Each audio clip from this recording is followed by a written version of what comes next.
बच्चों, हमने कल कविता की थी हम पंछी उन्मुक्त गगन की। हम पंछी उन्मुक्त गगन के शीर्षक का मतलब आपको समझ आ गया होगा। पंछी पक्षी उन्मुक्त खुला गगन आसमान, यानी हम खुले आकाश में उड़ने वाले पक्षी हैं। इसके कवि शिव मंगल सिंह सुमन जी हैं। कल बेटा हमने आधा कर लिया था इसका पद्यांश, अब आधे और देखो आगे।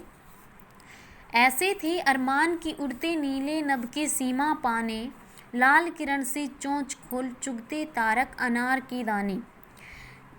सबसे पहले हम प्रश्न करेंगे बेटा कि प्रस्तुत काव्य पंक्तियाँ हिंदी की पाठ्य पुस्तक वसंत भाग 2 में संकलित कविता हम पंछी उन्मुक्त गगन से ली गई है।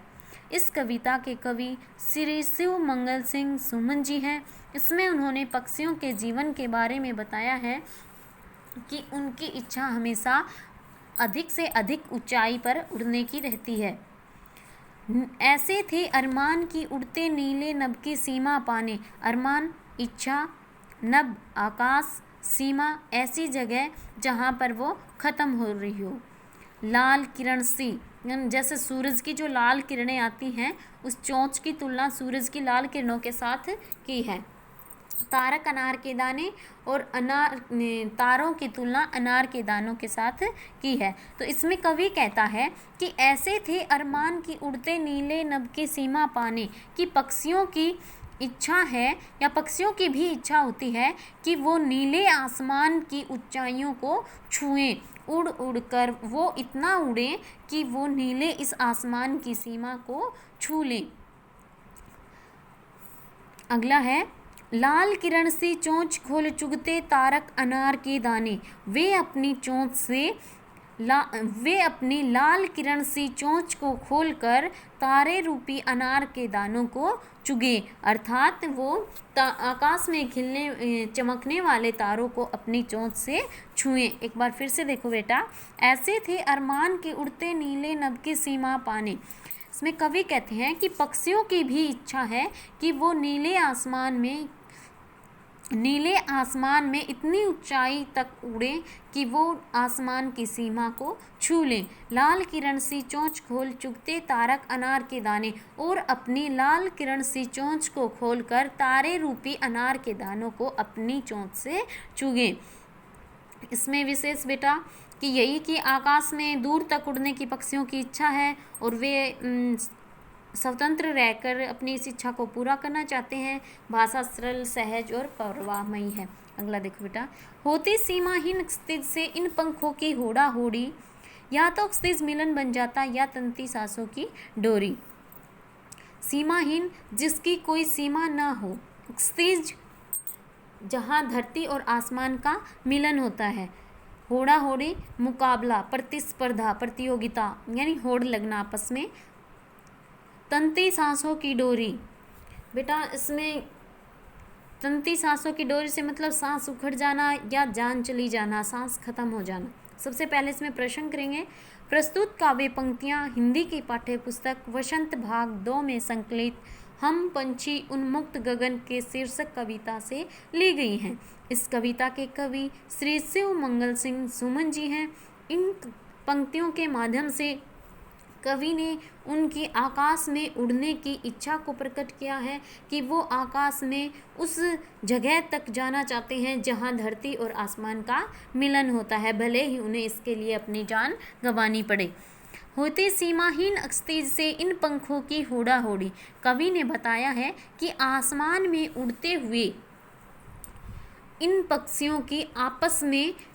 पक्षियों के पंखों की आपस में प्रतिस्पर्धा लग जाती है या मुकाबला होने लग जाता है, या तो क्षितिज मिलन बन जाता या तंती सांसों की डोरी, कि या तो उन्हें क्षितिज जहाँ धरती और आसमान मिलते हुए दिखाई दे रहे हैं वहाँ तक ये पहुँच जाते हैं, या तंती सांसों की डोरी, अगर वो जगह नहीं मिलती है तो ये अपनी इच्छा को पूरा करने के लिए अपनी सांसें उखाड़ देते हैं, अर्थात अब इनकी जान भी चली जाती है। एक बार फिर से देखो बेटा, या तो होती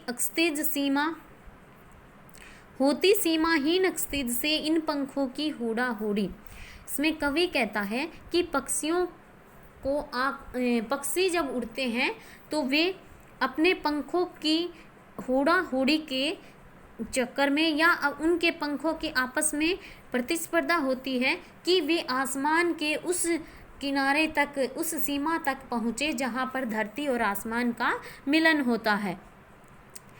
या तो तेज मिलन बन जाता या तंती सांसों की डोरी, या तो वो उस जगह पर पहुंच जाते हैं जहां धरती और आसमान का मिलन होता है, या फिर उनकी सांसें उखड़ जाती हैं, अर्थात वो अपनी जान गंवा देते हैं। इसमें विशेष में बेटा कि पक्षी इतनी ऊंचाई तक उड़ना चाहते हैं कि जहाँ पर धरती और आसमान का मिलन हो उस जगह को छू लें, और वो अपनी इच्छा पूरी करने के लिए अपनी जान की बाजी भी लगा देते हैं। तीसरा, भाषा सरल, सहज एवं परवाहमयी है। अगला देखो बेटा, नीड न दो चाहे टहनी का, आश्रय छिन्न भिन्न कर डालो, लेकिन पंख दिए हैं तो आकुल विघ्न उड़ान में विघ्न न डालो। सबसे पहले बेटा इसका प्रश्न करेंगे हम। प्रस्तुत काव्य पंक्तियाँ हिंदी की पाठ्य पुस्तक बसंत भाग 2 में संकलित हम पंछी उन्मुक्त गगन के शीर्षक कविता से ली गई हैं। इस कविता के कवि श्री शिव मंगल सिंह सुमन जी हैं। इन पंक्तियों में कवि ने पक्षियों को बंदी न बनाने की प्रेरणा दी है। उन्हें उनकी जो उड़ान है, उनकी जो गति है, उसमें हमें विघ्न नहीं डालना चाहिए, हमें बाधा नहीं बनना चाहिए। प्रश्न देखो बेटा इसका दोबारा से। प्रस्तुत काव्य पंक्तियाँ हिंदी की पाठ्य पुस्तक बसंत भाग 2 में संकलित हम पंछी उन्मुक्त गगन के शीर्षक कविता से ली गई हैं। इस कविता के कवि श्री शिव मंगल सिंह सुमन जी हैं। इन पंक्तियों में कवि ने पक्षियों को बंदी न बनाने की प्रेरणा दी है कि व्यक्तियों को उनकी उड़ान में बाधा नहीं बनना चाहिए। देखो बेटा, नीड न दो चाहे टहनी का, नीड होता है बेटा घोंसला, टहनी शाखा, आश्रय रहने की जगह या घर, छिन्न भिन्न करना, तहस नहस करना या तोड़ना, आकुल बेचैन उड़ान उड़ना, विघ्न बाधा न बनना। इस पद्यांश में कवि ने बताया है कि भले ही पक्षियों को आप टहनी मत दो जिस पर कि वो घोंसला बनाते हैं। नीड न दो चाहे टहनी का, अर्थात टहनी के ऊपर बना घोंसला बनाने के लिए चाहे आप पेड़ की शाखा मत दो। आश्रय छिन्न भिन्न कर डालो, भले ही उनसे उनकी टहनी का जो सहारा है वो आप छीन लो या तोड़ डालो उसको, लेकिन पंख दिए हैं तो आकुल उड़ान में विघ्न न डालो। लेकिन अगर भगवान ने उन्हें उड़ने के लिए पंख दिए हैं तो हमें उनकी उड़ान में किसी प्रकार की बाधा नहीं डालनी चाहिए। जो वो उड़ने के लिए बेचैन हैं तो उनकी बेचैनी के बीच में हमें बाधा नहीं बनना चाहिए, अर्थात हमें उनको पिंजरे में कैद नहीं करना चाहिए। दोबारा देखो बेटा, नीड न दो चाहे टहनी का, इसमें कवि ने मनुष्यों को प्रेरित करते हुए कहा है कि हम चाहें तो पक्षियों को घोंसला बनाने के लिए टहनी भी नहीं दें। अगर हमारी इच्छा है कि हम पक्षियों को घोंसला बनाने के लिए टहनी ना दें तो भले ही ना दें, आश्रय छिन्न भिन्न कर डालो, भले ही उनके आश्रय की, उनकी टहनी का जो सहारा है उसको भी छीन लो, तोड़ दो, लेकिन पंख दिए हैं। अगर भगवान ने उन्हें उड़ने के लिए पंख दिए हैं तो आकुल उड़ान में विघ्न न डालो, तो हमें उनकी उड़ने की जो बेचैनी है उसमें बाधा नहीं बनना चाहिए या उसमें रुकावट नहीं डालनी चाहिए। बेटा जो कल के थे उससे आगे यहीं से स्टार्ट कर देना इनको, फिर नोटबुक में अच्छे से सुंदर सुंदर लिखना विदाउट मिस्टेक, अशुद्धियाँ का ध्यान में रखते हुए, कोई भी अशुद्धियाँ नहीं करनी है नोटबुक में। ठीक है बेटा, धन्यवाद।